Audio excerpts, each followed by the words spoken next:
Ok, buenas noches. Mi nombre es Jorge Hernández, médico residente del Hospital Regional de Chiriquí, el Rafael Hernández.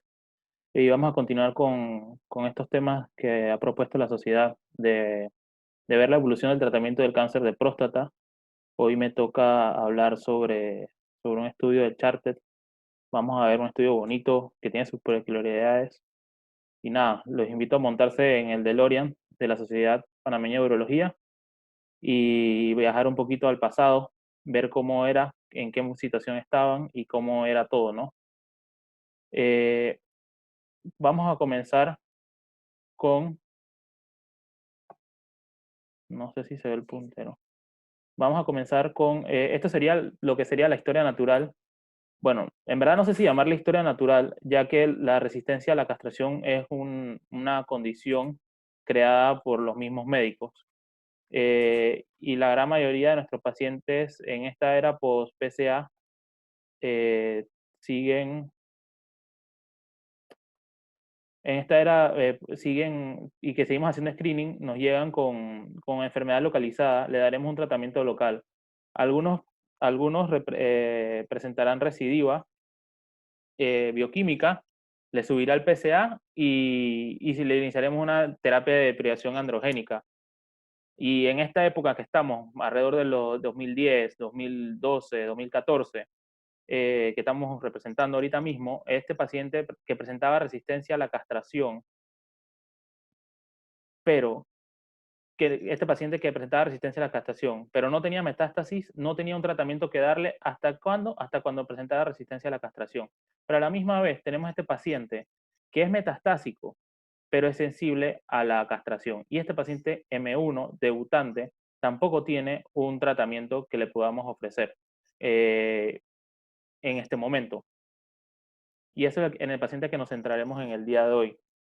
Rápidamente, viendo un poquito de epidemiología, y ya que en reuniones anteriores hablamos sobre las generalidades del cáncer de próstata, pero vamos a hablar sobre este cáncer de próstata metastásico o hormonosensible, un poquito de epidemiología, y no es tan fácil conseguir data de estos números de pacientes que presentan un debut metastásico, pero vemos en este estudio estadounidense del 2015 cómo era la distribución de casos para los tiempos que se realizaba este estudio, el Charted, y vemos que, se diagnosticaron alrededor de 9.800 nuevos casos de cáncer de próstata metastásico, y lo que representa más o menos un 5% de los cánceres de próstata diagnosticados en este grupo poblacional. Y vemos que la mortalidad de estos pacientes a 5 años es alrededor de un 57% y a 10 años alrededor de un 82%. En este mismo estudio, donde hasta el momento el estándar de cuidado solamente era la deprivación androgénica, y, androgénica, y vemos que en este grupo de pacientes recién diagnosticados con cáncer de próstata metastásico, representan un 16% de todas las causas de muerte en este estadio clínico, en este estado clínico. Y el 14% van a progresar a la resistencia a la castración en este corte de pacientes. Un poquito de unos datos más actualizados, 2019, la base de datos del SEER estadounidense, vemos que los pacientes diagnosticados metastásicos son alrededor del 6%. Y a la fecha de hoy, con una tasa relativa de supervivencia de más o menos 30% a 5 años. Pero bueno, ya vimos que en Estados Unidos es alrededor del 6%, en Europa la estadística varía dependiendo de la serie que revisemos, y es alrededor de un 4 a un 10%. La prevalencia de metástasis al diagnóstico varía de manera geográfica, y también depende también de los programas de detección y el acceso al sistema de salud, etc. Entonces, por este tipo de cosas, eh, nos preguntamos, pero ¿y en Panamá qué tenemos? No tenemos ningún registro nacional, no sabemos nada, o casi nada. Lo que sí tenemos es un estudio que se presentó en el Congreso Nacional de Urología del 2018, y este estudio, los investigadores lo que buscaron fueron la estadística del complejo hospitalario metropolitano, donde donde nos reportaron un número que es alarmante, un número de un 52.7% de debut metastásico que puede estar en nuestro medio, que sería un montón.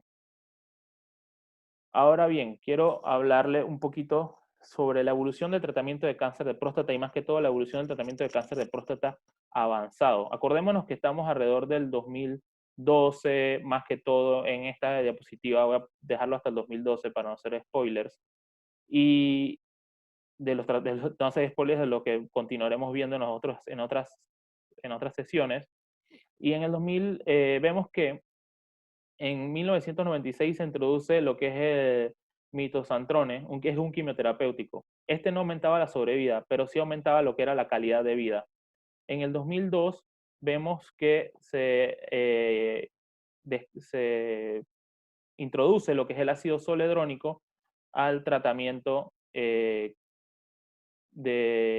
cáncer de próstata eh, avanzado para reducir lo que son los eventos esqueléticos. En el 2004 por primera vez se demuestra lo que es la quimiosensibilidad con el docetaxel y que aumentaba un 2.5 la sobrevida global. En el 2010 vemos que el estudio TROPIC demostraba lo que era el aumento de la sobrevida y era casi igual que el docetaxel, pero tenía mayores efectos adversos y también este año se introdujo lo que es la inmunoterapia con el Cipurcel-T, en el estudio IMPACT, con una mejoría de 4.1 meses de la sobrevida global. En el 2011 vemos el Code 301, se introduce lo que es la viratrona post-docetaxel con una mejoría de la sobrevida de 3.9 meses y además se introduce lo que es un anticuerpo monoclonal para reducir también lo que son los eventos óseos. En el 2012 se introduce lo que es la encelutamida con el estudio AFFIRM para el tratamiento post-docetaxel, con una mejoría de la sobrevida. Y también se introduce lo que es un radiofármaco, que sería el Radium 223, que también se utilizaba para los pacientes sintomáticos en pacientes post-docetaxel a 3 meses, que da una sobrevida de 3 meses con este radiofármaco. Pero si se han dado cuenta, todo lo que he contado del 2010 en adelante ha sido post-docetaxel, pacientes metastásicos resistentes a la castración.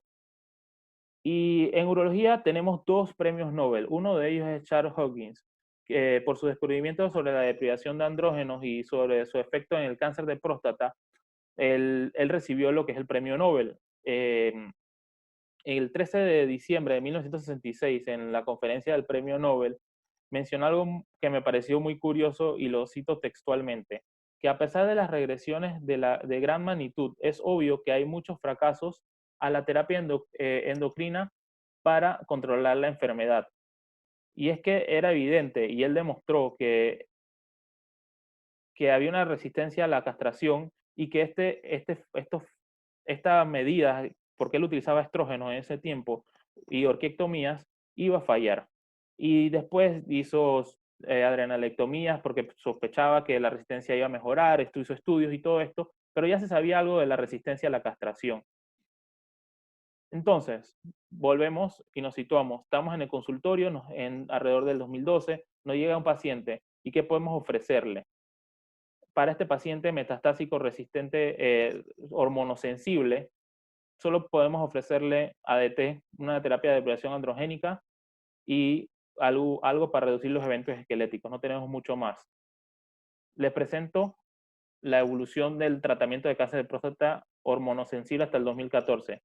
Y sí, es que lo único que vemos es que los pacientes básicamente le hacemos lo mismo desde los años 40 y era, y es, o era, castrar los pacientes con la única diferencia que si era un medicamento o con más o menos efectos o un tratamiento quirúrgico. Y este es unos datos interesantes de un estudio, de un análisis de Stampede, donde vemos que estos pacientes con debut metastásico que reciben terapia de depilación androgénica van a crear la resistencia a la castración alrededor del año, con una media del año a la resistencia a la castración, y van a vivir con esa resistencia a la castración alrededor de más o menos 3 años más de sus vidas.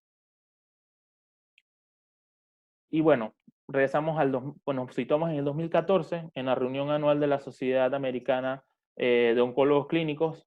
Se presenta por el grupo de investigación estadounidense ECOG, el ECOG 3805, conocido como Charted por sus siglas en inglés, presentado por el como investigador principal Christopher Sweeney de Harvard, pero también vemos que incluyen nombres interesantes como el de Maha Hussain, de los estudios de intermitencia y del uso de de la respuesta del PSA como con pacientes con debut metastásico como un pronóstico. Y esto vamos a ver qué es importante y por qué es importante estos dos estudios que le menciono, además a Hussain, para el Charted, que posteriormente en el 2015 fue publicado en el New England Journal of Medicine. Y vamos a ver un poquito sobre el estudio, el diseño del estudio. Fue un diseño fácil y sencillo, una randomización 1 a 1, tenía dos brazos, un brazo de privación androgénica, 6 ciclos de taxotere, versus terapia de privación androgénica. Y el objetivo primario del estudio era la supervivencia global, que si administrar 6 ciclos de docetaxel en un paciente con cáncer de próstata hormonosensible metastásico, impactaría o no en la sobrevida global del paciente. Además que si existían algunos objetivos como la calidad de vida, el tiempo a la progresión y ver la respuesta del PSA, si era menor de 0,2. ¿Y por qué esto es importante? En este estudio de Maha Hussain, publicado en el 2016, muestra cómo los pacientes con diagnóstico de cáncer de próstata metastásico, de novo, o sea, un debut metastásico, su respuesta a la terapia de privación androgénica que se inicia, vemos como un indicador de sobrevida es el PSA. Si este PSA es menor a 0,2 versus un PSA mayor a 4. Y a los 6 meses de instaurado la terapia de prevención androgénica, vemos una diferencia de sobrevida de 62 meses comparando estos dos grupos de 0,2 a el grupo de mayor de 4 PSA de nanogramos por mililitro. Entonces, ¿cuáles eran los criterios de elegibilidad de los pacientes? Bueno, el estudio incluía pacientes que tenían un cáncer de próstata metastásico, que podían haber recibido terapia de privación androgénica durante 3 meses antes de la randomización, o que hayan recibido ADT en el contexto de la adyuvancia después de un ciclo, después de haber recibido radioterapia como terapia de tratamiento primario, no más de 2 años, y que no hayan progresado sin progresión después de 2 meses de haber terminado esto. También incluían a los pacientes que eran ECOG del 0 al 2, y el 2 solamente si era debido al cáncer de próstata, y que pudieran recibir obviamente docetaxel. El Charted hace algo importante y que todavía tiene significancia para análisis y subgrupos de estudios en estos días, y es que ellos hacen una definición de alta carga. Esta definición de alta carga, los investigadores lo definieron como la presencia de 4 o más metástasis óseas, y por lo menos una tenía que estar fuera de la columna o la pelvis, o bien tener una enfermedad visceral. Pero ¿dónde sacan esta definición? ¿Dónde los investigadores sacan esta definición? Bueno, vamos a retomar un poquito, vamos a irnos un poquito más atrás, hasta el 1989, y que es que este fue el primer estudio por Crawford en finales de los 80 que describía el impacto de la extensión de la enfermedad sobre la sobrevida global del paciente. Y ellos lo dividieron en una enfermedad de mínima extensión y una enfermedad extendida. En estos pacientes, aparte del estudio, le ofrecían se está investigando también lo que era el bloqueo máximo con flutamida más leuprolide. Pero lo importante de este estudio no es eso. Lo importante era que ellos dieron la primera definición o la definición inicial de lo que es la enfermedad mínima versus la extendida, lo que lleva esto a los cambios a la sobrevida, y, eh, y vemos que en sus inicios era, en este estudio lo describieron como el mínimo que tuvieran metástasis o en columna, pelvis o en nódulos linfáticos. En cambio, la extendida eran los que estaban en las costillas, en los huesos largos o visceral. Y este fue el estudio de Glass, que buscaba los factores pronósticos y dividir los pacientes en grupos pronósticos. Y se notó que la enfermedad extraxial tenía un impacto en la sobrevida del paciente, además del status performance, del nivel de PSA y del Gleason del paciente. Y cada de estos grupos con diferencias importantes en la sobrevida. Ellos tienen, o sea, el estudio tiene una puntuación y cada uno cae en un grupo, y estos grupos tenían diferentes grados de sobrevida y esto dependía de los factores que ya les mencioné. Si vemos estos tres estudios del grupo SWOG norteamericano, el 8494 de Crawford, que fue el que primero, que por primera vez definió lo que era una enfermedad extendida o una alta carga, el 8894 de Heisenberg, que era la comparación de la orquiectomía sola versus la orquiectomía versus fluotomida, y vemos el 9346 del estudio de Maha Hussain de intermitencia. Viendo estos tres estudios, vemos que la presencia de la enfermedad extendida era importante, siendo más del 66% de los pacientes que se presentaban con este estadio o esta presentación de la enfermedad. Esta enfermedad tenía un impacto en la sobrevida del paciente en el análisis multivariado. Disculpa que no estaban viéndolo. La enfermedad extendida se veía mayormente en 67%. Aclarar que este estudio de intermitencia es post-PSA, era post-PSA, y estos dos estudios eran de la era de pre-PSA. Este estudio salió en el momento cuando estaba corriendo, ya están reclutando para el estudio Charted. Y y en el estudio multivariado, en el análisis multivariado de estos estudios, vemos que la enfermedad extendida tenía un impacto sobre la sobrevida del paciente. ¿Y por qué se pudo hacer este multivariado? Porque ellos, este grupo SWOG mantuvo lo que era la definición de enfermedad extendida, que se definió exactamente igual en los tres estudios, como una enfermedad ósea difusa o una enfermedad visceral. Entonces, así los investigadores del Charted, de mano de los tres estudios del SWOG y el de Glass, definió el alto volumen, como ya lo mencioné, 4 lesiones óseas y una que fuera fuera del esqueleto axial o de una enfermedad visceral. ¿Y por qué?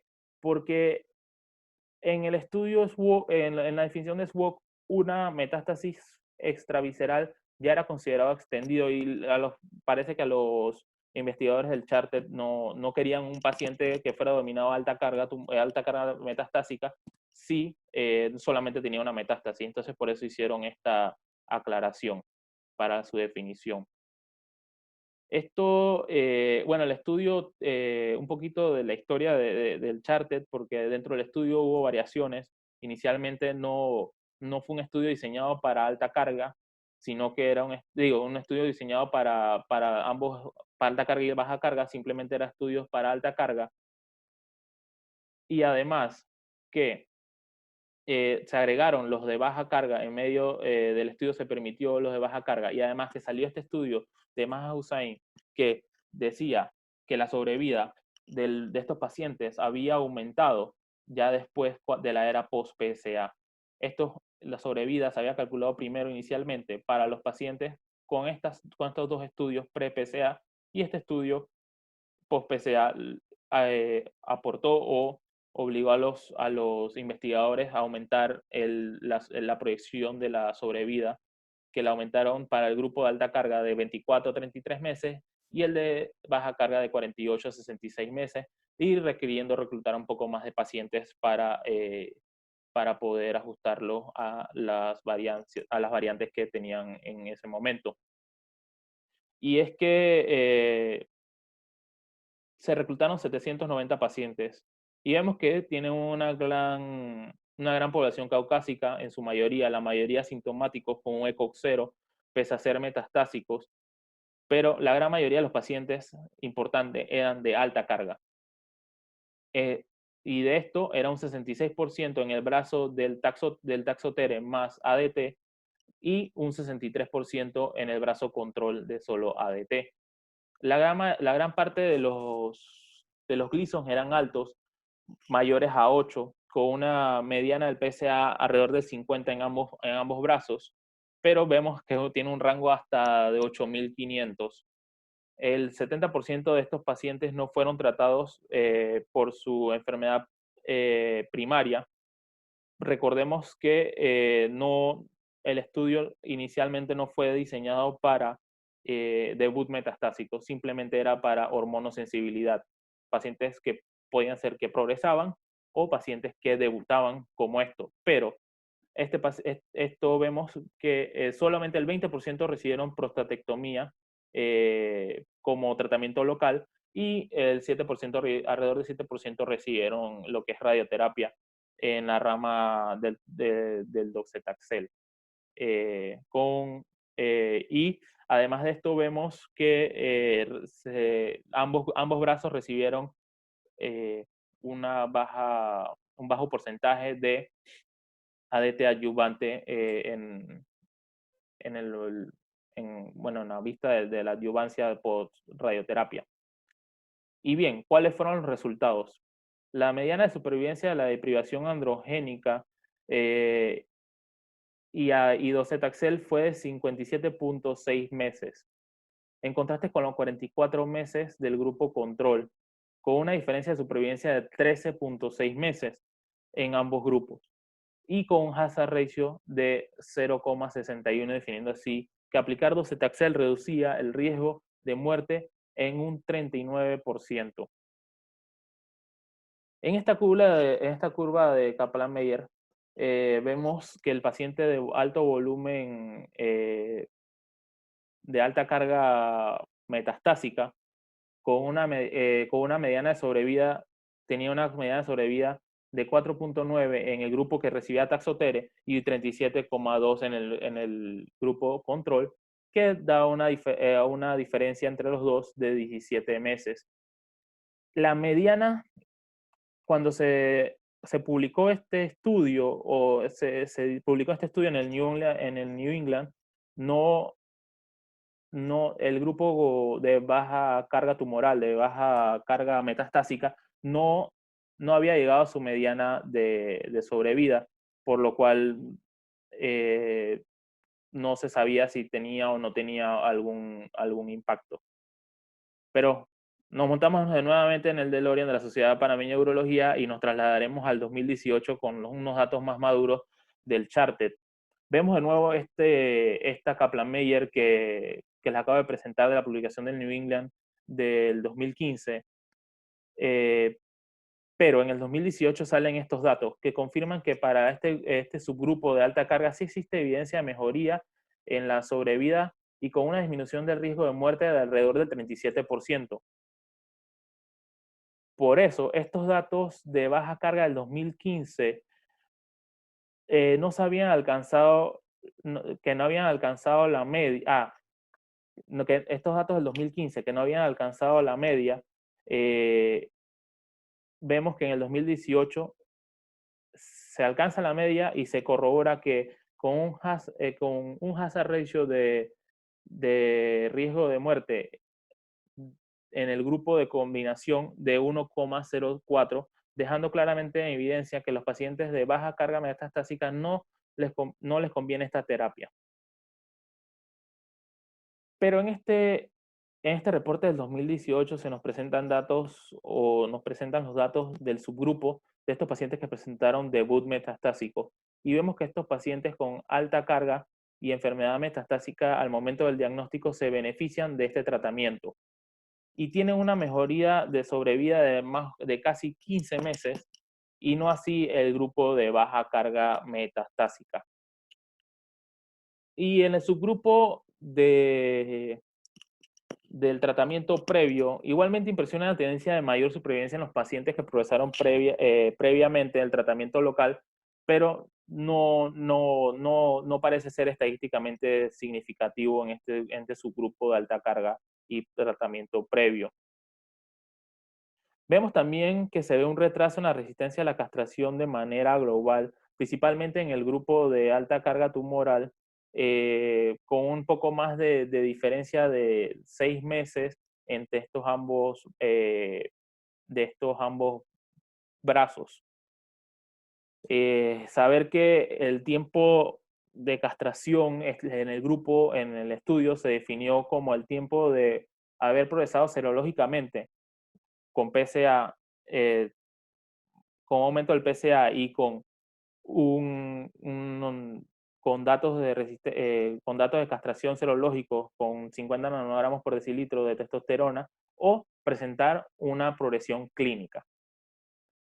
Y también vemos que es cierto para la progresión clínica solamente en el grupo de alta carga, con un retraso de casi 14 meses en el brazo de alta carga que recibió Taxotere más ADT, tiene casi 14 meses de mejoría o de retraso de presentar esta progresión clínica. Vemos en el forest plot que favorece casi todos los subgrupos, algunos no con significancia estadística, pero principalmente vemos que se favorece a los pacientes que no han sido tratados previamente y estos pacientes también que tienen alta carga tumoral, como ya les dije.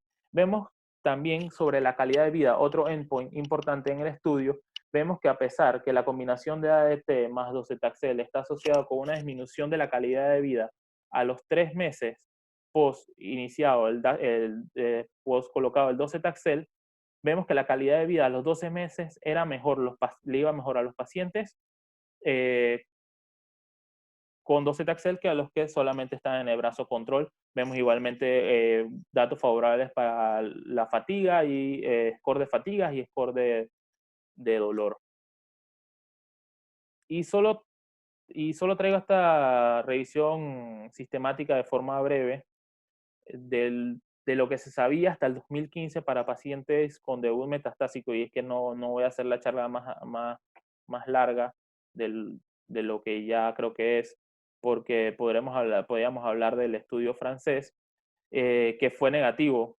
Este estudio no logró demostrar mejoría para los pacientes luego posteriormente, en el 2014 sale el Charted y en el 2015 un brazo del Stampede que confirman que este tratamiento es beneficioso para los pacientes. Y esto puede deberse a muchos factores porque el estudio francés fracasó, no logró mostrar beneficio para estos pacientes.